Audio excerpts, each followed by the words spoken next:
یہ اب جو ریوائز کی گئی ہے 27th امینڈمنٹ، اس میں کچھ چیزیں نکات تو ہم نے ڈسکس کر لی ہے، مزید آپ اس میں کیا دیکھ رہے ہیں؟ اور اس کے بعد جو اب یہ ریاکشن آ رہا ہے لیگل فریٹرنیٹی سے تیزی سے، اس کے بعد آپ سمجھ رہے ہیں کہ چیلنجز اس حکومت کے لیے بڑھ رہے ہیں یا پھر یہ اب سموتھلی آپریٹ کریں گے؟ دیکھیں آمنہ، جہاں حکومت کے لیے حکومت کرنا بڑی حد تک آسان ہو گیا ہے اور ڈے ٹو ڈے بنیادوں پہ جو حکومت کو مشکلات پیش آتی تھیں عدالتوں میں جانے کے حوالے سے اور پارلیمنٹ میں جانے میں جو بہت ساری مشکلات ہوتی تھیں، کئی چیزیں ڈسکشن میں آتی تھیں، حکومت کو اپوزیشن کی طرف سے ٹف ٹائم ملتا تھا، میرا خیال ہے وہ یہ ٹوٹل جو بڑی 4 ترمیم ہیں ان کے بعد، جس میں کہا جاتا ہے 175 آرٹیکل ہے، آرٹیکل 200 آرٹیکل 243 248،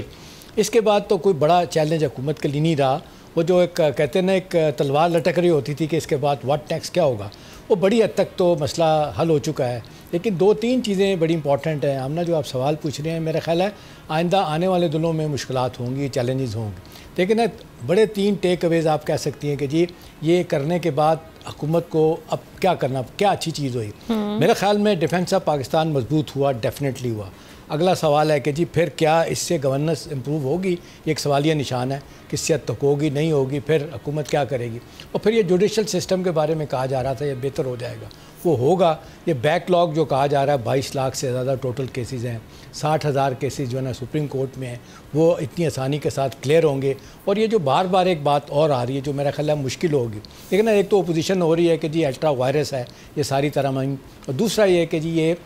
سپریم کورٹ جو ہے نا اس کو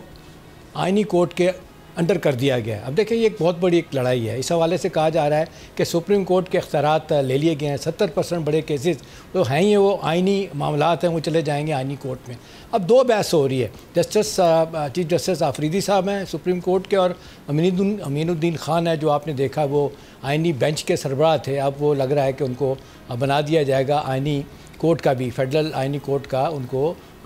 بنا دیا جائے گا چیف جسٹس۔ اب یہ ایک اختلاف پیدا ہوگا کہ جی کون اوپر ہے کون نیچے، لیکن عام طور پہ یہی کہا جا رہا ہے کہ اختیارات کو اگر دیکھا جائے تو امین الدین خان لگ رہا ہے کہ وہی بنا دیے جائیں گے، تو ان کی اتھارٹی زیادہ چلے گی، اور پھر اس کے بعد ان کے وہاں پہ جو بڑے بڑے فیصلے ہو جائیں گے آمنہ، وہ سپریم کورٹ میں چیلنج نہیں ہوں گے۔ یہ تو it is going to be a huge respite for the government, یہ تو اچھی بات ہو گئی۔ اب اگلا سوال یہ کہ جو ہم روزانہ بات کرتے ہیں، چلیں اپنے طور پہ تو آپ نے سب کچھ حاصل کر لیا، لوگوں کے لیے لیا ہے، لوگوں کے لیے یہی ہے کہ ان کے کیسز ڈے ٹو ڈے بنیادوں پہ تیزی کے ساتھ جو ہے مقدمات کا فیصلہ ہوگا، یہ ایک سوالی نشانہ۔ دوسرا ہم نے میری خبر یہ ہے کہ یہ جو جس طریقے سے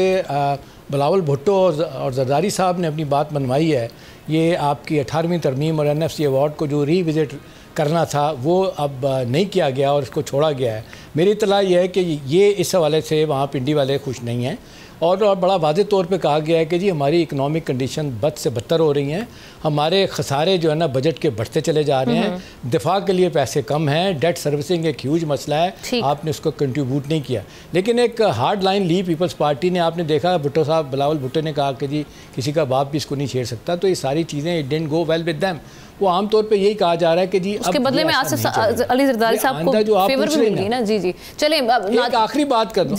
کر دوں ہم نا، آخری بات دیکھیں نا، جو چیلنجز کی بات کر رہی ہیں، میرا خیال ہے یہ سموتھ سیلنگ یہاں تو ہو گئی، اب جب پریکٹیکلی ان کو بھگتنا پڑے گا تو میرا خیال ہے وہاں مشکلات پیش آئیں گی، اور مجھے لگ رہا ہے کہ پیپلز پارٹی نون کے بھی اختلافات ہو سکتے ہیں، اور پھر ایک یہ ہے کہ جو اسٹیبلشمنٹ ہے ان کی طرف سے لگ رہا ہے کہ وہ ایک سخت رویہ سامنے آئے گا۔ رائٹ،